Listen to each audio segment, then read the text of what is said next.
All right, guys. Our next guest had an insane 2019, beating Anderson Silva, Kelvin Gastelum, and capping it off with a milestone knockout over Robert Whittaker to become the UFC middleweight champion here in our own backyard. He is now set to take on Yoel Romero at UFC 248 in March. More importantly, the man personally responsible for making cunt great again. Real G's move in silence like lasagna. It is Israel Adesanya. Welcome back to Submission Radio. How are you, man? With the bars. I like it. You guys give grip. We're watching EMG Access, man. Seeing you getting kills on Call of Duty, dropping Little Wayne references. Tell him, Jeff. Yeah. You know the vibes. But yeah, thanks for having me, man. Thank you for, like I said, at the press conference, I said, thanks for putting us on, even though we're Kiwis and, it's still Oceania against the world. So I appreciate it. Thank you. Yeah, well, we appreciate you, man. And obviously a lot to talk about. First off, though, we know you're not the biggest fan of a lot of other sports like basketball, but I saw on Instagram stories you had some really nice and sort of fun sort of memes about Kobe, how when you shoot, you go Kobe, and all the great sort of memories that came for us growing up with an athlete like him. I mean, for a lot of us, the man sort of just personified greatness and hard work ethic and stuff like that. I just want to get your thoughts, really sad passing him not around anymore. What was your reaction and sort of to the tragic news of him not being around? Well, I woke up and this guy was like, "Oh, did you hear the news?" I was like, "What news?" He said Kobe passed, and I was just like, "No way!" Like I was fully in shock, and yeah, I just couldn't believe it.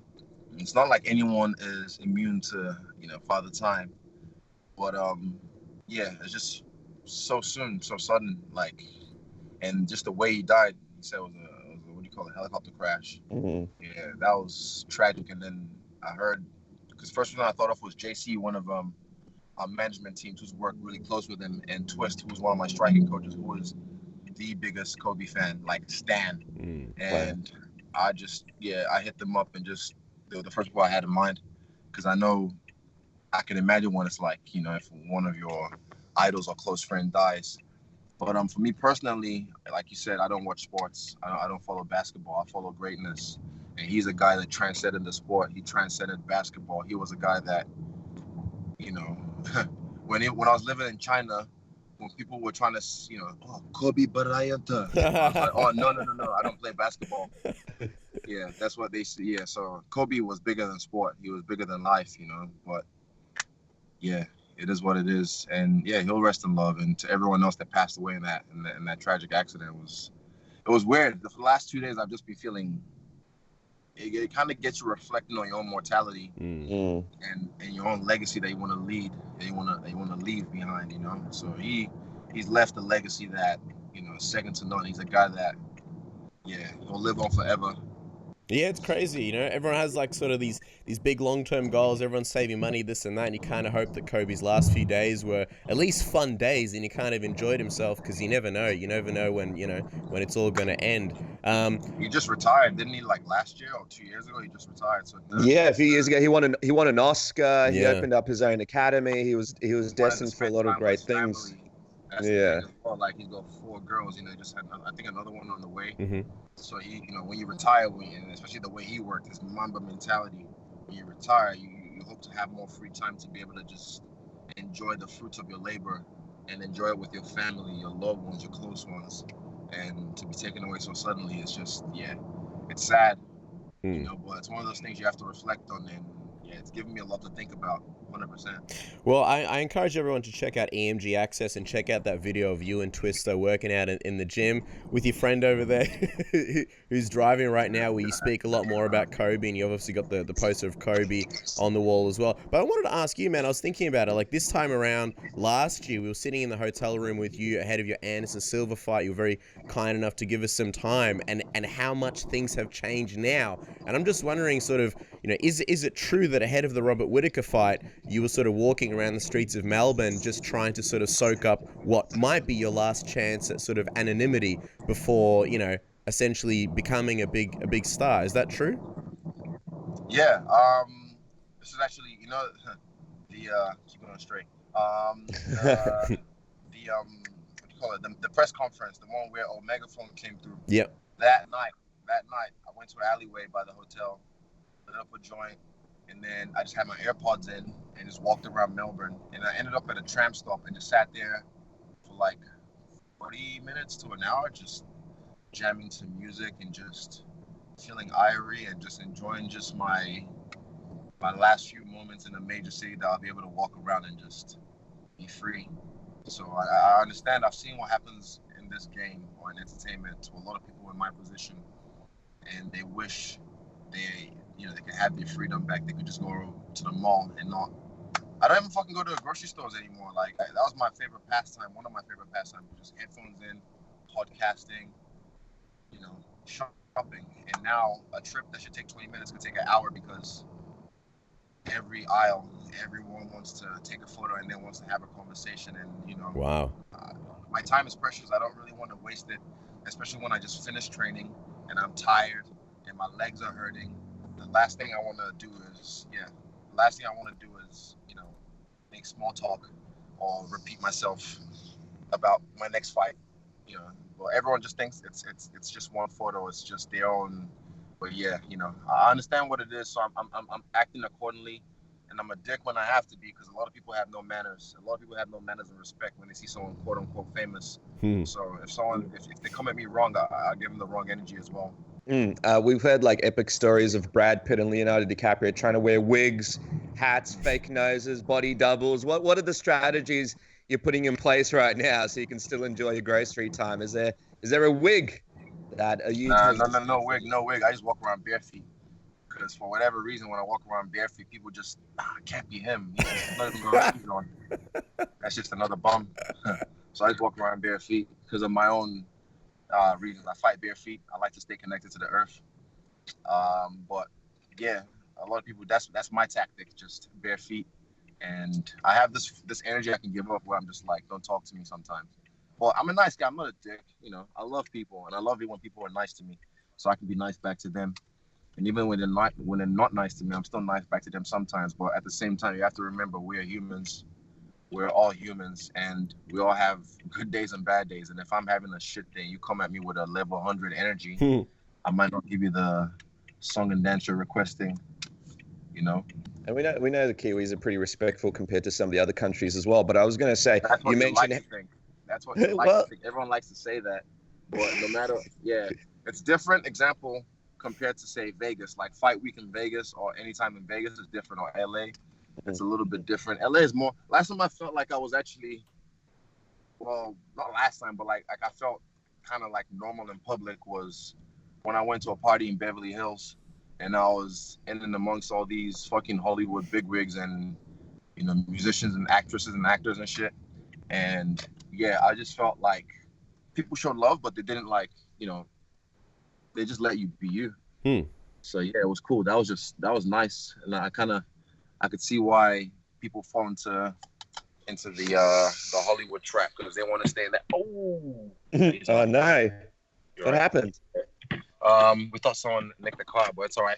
Oh, fucking Dan! Why would you do that? Dan, why would you do that? People? What's your problem? I'll scrap G. At least it's not the McLaren, right? I feel like Isuzu's trying to take out the McLaren. Isuzu's like, we don't like this. I know where he lives. I was going to say, Israel, we've heard celebrities sort of talk about what you're talking about and how it can feel a little bit claustrophobic, not enjoying the things that they usually enjoy. I'm just wondering, do you feel like that sometimes? Like, how do you not? Repeat that again. Well, a lot of people that are so well known like you, they feel claustrophobic sometimes. Like they can't go out and do the things that they enjoy. Like, how do you deal with that? Does that bother you sometimes, and you just want to go down to the grocery store and you can't?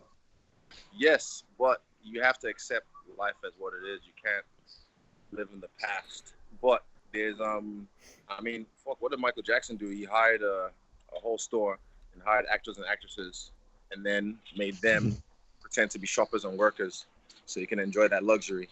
Oh wow! But for me, I'm not gonna do that. Like I said, I'll face it head on, and I'll still. Yeah, I just feel. Sometimes I feel. Just when people are like in your bubble, they like to like let you know they're really, really big fans, and they get all up in your space. And yeah, I have my own ways, and sometimes I have to kind of like just put my foot down and just be like, look, fuck off. Yeah, nah, it's a crazy thing that none of us are really ever going to truly, be able to understand. But it's fascinating hearing, sort of your stories. You mentioned head on. Speaking of head on, Dana White told us at UFC 246 that you personally asked for this fight against Yoel Romero, and that he wasn't necessarily keen on it, but you obviously were. So I guess I'm wondering why this fight, why Romero specifically. Well, I mean, it was hard to sell it to them because they're like, we can't give a title shot to a guy who's had numerous title shots, who's been known for little vet moves or cheating, aka, and he's just a guy that they didn't think they could sell it, but I told them I'd sell it. Like, I'd be the one to put it on because he's the guy that people have been hoping. It's not really about him. They're not coming to watch him. They're coming to watch me because they're hoping he's the one to take me out. Because from the get-go, from my first UFC fight, all they ever said was feed him to Romero. He'll take him down and it's over. That's what all the casuals have felt. That's what all the experts have felt. So, yeah, I just feel like he's one of those guys that he scares Darren Till. I don't see it. But yeah, he's the guy that scares a lot of people. No one asks to fight him, so I'm doing something different. So I guess it's fascinating, right? You mentioned sort of they want to see you lose, or they want to see you face Romero. Like, who specifically is they, and do you feel like people want you to lose? It's like almost a pro wrestling thing, right? Where you build people up, and then when they make it, people sort of want to tear them down. Why do you think that is?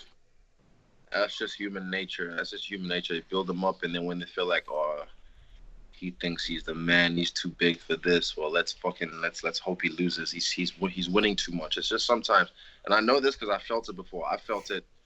I just like, you see someone on top for so long, you're like, fuck. If he loses, it'll be so epic. Let's just see. Like, and it's honestly, everyone feels it. You guys feel it. Everyone feels it. But you have to recognize that. When you recognize it, you're able to navigate through it and realize, oh, it's actually nothing against me. It's just, people doing their own thing. But I don't know. Whoever they is, they know who they are. And they can pick a number and wait in line. They're watching right now going, hey, he's on to us. But I was going to say that with choosing a guy like Romero... With choosing a guy like Romero, is there any added pressure? Like, I mean, a lot of champions, by the way, especially in the modern day of the UFC, they kind of try and avoid the tougher matchups. Here you are going for the tougher matchup, but is there more pressure to win this one considering you sort of let Yoel have this shot, or is it sort of same business, same day for you? Same business, different night. It's just another guy. I mean, there's no added pressure if it was... even if it was Brunson again, it'll just be, oh yeah, another fight. Cool, let's get it done. I don't know. People look at things differently compared to me.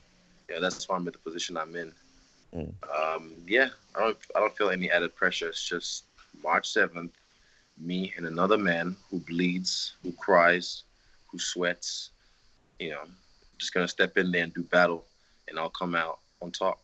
But you do see that there is something different about you, right, Israel? Like, is it confidence in your skills? Is it sort of living life on the edge and taking risks? Is it about proving something to yourself? Like, this is sort of an ode to back in the day when it's like anytime, anywhere, and that's something that you're kind of exemplifying here.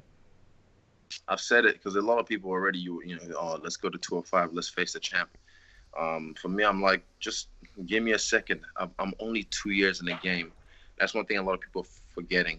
I've only been here 2 years. I could have been in the UFC a long time ago, but we took our time so we can properly prepare and not be another rise and fall superstar or whatever. So I'm doing my bit by, I've already defended my belt once. I won it in Atlanta. I defended it in Melbourne. I want to defend it like 3 more times this year. And if I can get one more early next year, that'll be cool. And then I'll step up and fight whoever I want to fight in 205.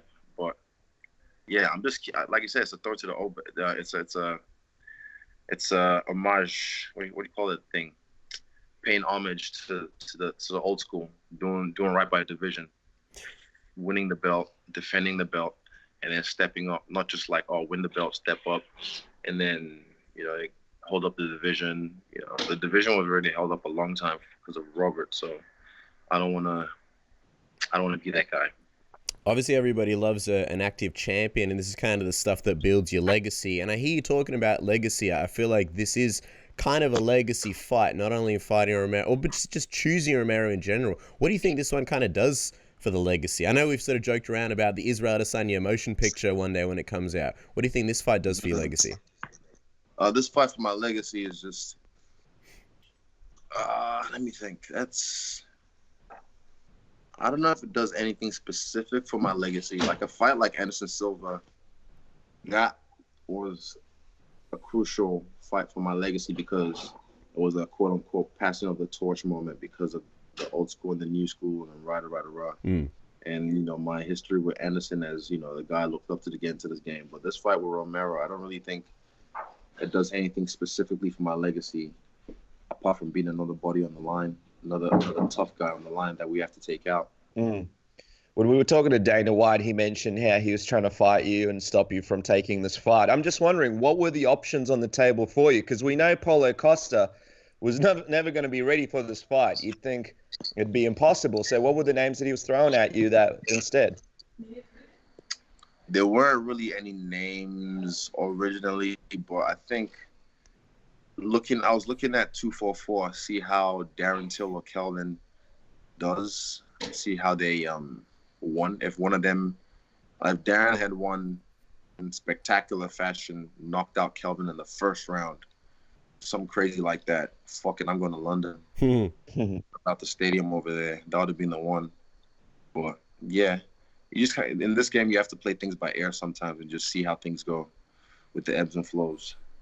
But yeah, that was just one of the options. Cannonier, he was another guy that was on the table, but it just felt like, personally, I felt like I want to savor that one. So I don't want to rush that fight. That fight can be a really, really monumental fight for MMA and MMA history. For the culture. So for me, I didn't want to rush that fight. I felt like he just needed one more big win. Who, Darren? Darren or Cannonier? Cannonier. Okay. Jared. Yeah, two black men going at it at the height of their careers. Like if he has one more big win, like again, if he fights Darren in 248, in my undercard, if he has like a highlight win, that could be the next one. But we'll see. You mentioned Darren's fight with Kelvin Gastelum. A lot of people picking Kelvin to win that one, and really sort of shocked when they saw that Darren Till was able to win it. Kelvin Gastelum, one of the toughest guys in the division.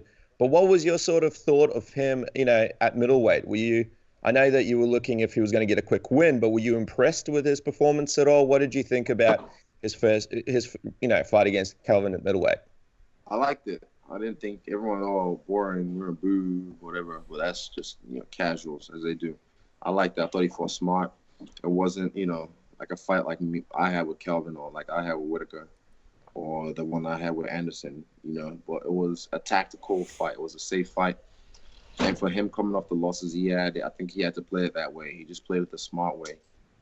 And now he's got that win under his belt. He's got the wind under his sails. We'll see what he does at 248. If he make, am I breaking news? I don't know. Maybe I'm just putting it out there. He might fight Cannonier because Robert pulled out to donate bone marrow to his daughter, which is really admirable. So those are rumors, and I don't think those are true. But go on. They're not. Bit of fake news. Yeah.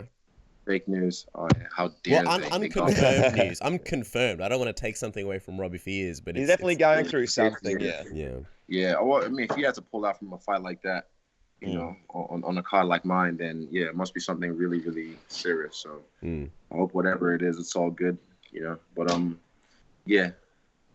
Just quickly on Darren, you guys have kind of a funny relationship, right? Like you'd fight him, but you guys are kind of like friends, kind of allies. It's almost a Goku Vegeta kind of thing, right? A little bit, but we're cool. I like Darren. We already know we're gonna fight one day. We'll do it for the culture of fighting.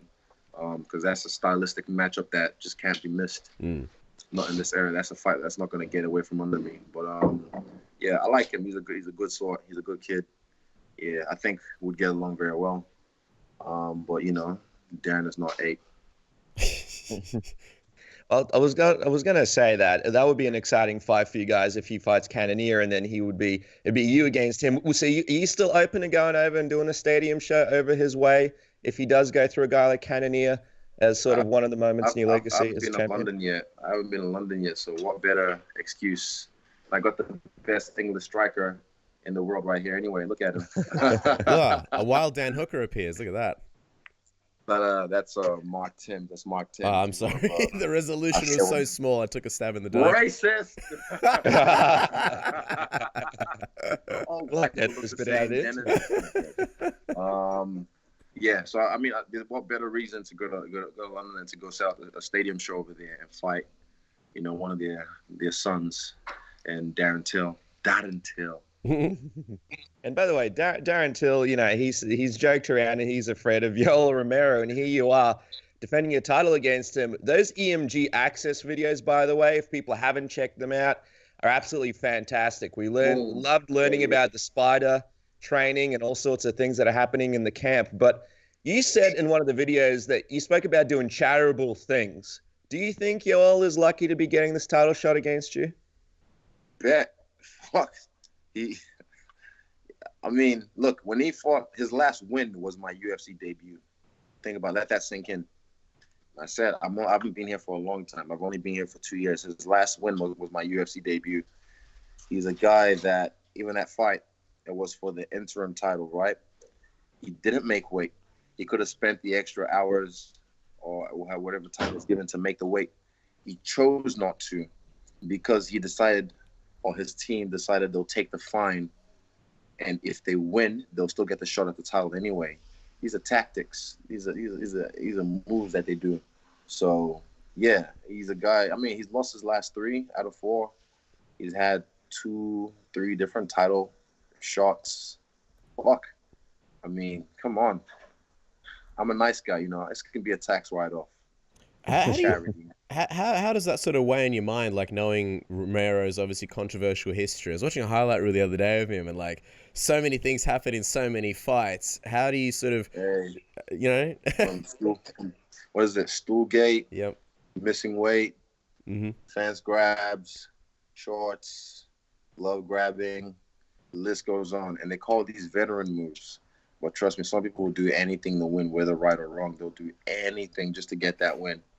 But I'm not one of those people. I'll do anything within my power, within the rules to win. I don't bend the rules. Even on the style bender, I don't bend the rules in the way you think, like trying to get an advantage with steroids or, I'm not that kind of guy. Even the only time I've ever been warned was when I was fighting Brad Tavares and Herb Dean said, "Hey, you gotta close your hands." And I was like, "Okay, not like this, like this." He's like, "Yes." I was like, "Okay, cool." And find another fight where I've been warned, Find another fight where I've been warned. Nah. I play by the rules because, I want an even playing field. But these boys don't want to play fair. So sometimes, you have to do what you have to do. But can you sleep with yourself at night? Can you win a world title cheating and then be okay with that? If you can, power to you. But that's not how I want to do it. I know everyone's saying, like, he's your toughest test. Do you think he's your toughest test? I almost get the sense that you're sort of leaning towards Cannonier in this one. I've had some tough tests. Right now, I still think Kelvin has been my toughest fight so far. Physically, mentally, Anderson was my toughest fight so far. But we'll see. That's yet to be said. I don't think he's going to be. Like, the way the match is shaping up, I don't really think he's going to be. I think he's going to be quite... not easy, but I'll make it look easy. What? I said that about the Robert fight because everyone was counting me out. They were like, "Oh man, this is it. Nah, you can't fuck with Robert, this and that." And I said, "I'll make it look easy." And what did I do? I made it look easy. I just feel that way for this one as well. I don't think Yoel is the guy that's fought someone who just stays in front of him. He stays in front of him, and he likes a punching bag, and that I am not. What do you think is the most dangerous thing about Yoel? And he's almost this mythical character when it comes to the third round. Like, he's sort of he doesn't do a whole lot, and then he does something crazy, and he's very explosive. What do you think is the most dangerous thing about him? I think that he'll lull you into a false sense of security where you feel like you can kind of coast and you can just you're in control, or he'll just explode. So you have to stay on with him at all points. You can't just drift off. You can't just coast in your mind. Well, also his wrestling, I think, is should be a strong suit because he's an Olympian and all this shit. But he rarely ever uses it. Mm. So I'm hoping he uses it this fight. I want to see what that wrestling's about. And obviously, we love the walk down over in Melbourne in the stadium, the dance that you did with your friends. Are you planning anything special for this one? And will the Death Note come back out when you're in the octagon? Things change. I don't like to. I like to keep things fresh, and also for me, you have to understand that the walkout was special and was as impactful as it was because it was unexpected. Mm. That's why. So when people expect something, then it doesn't have the same pizzazz. So expect the unexpected when it comes to me.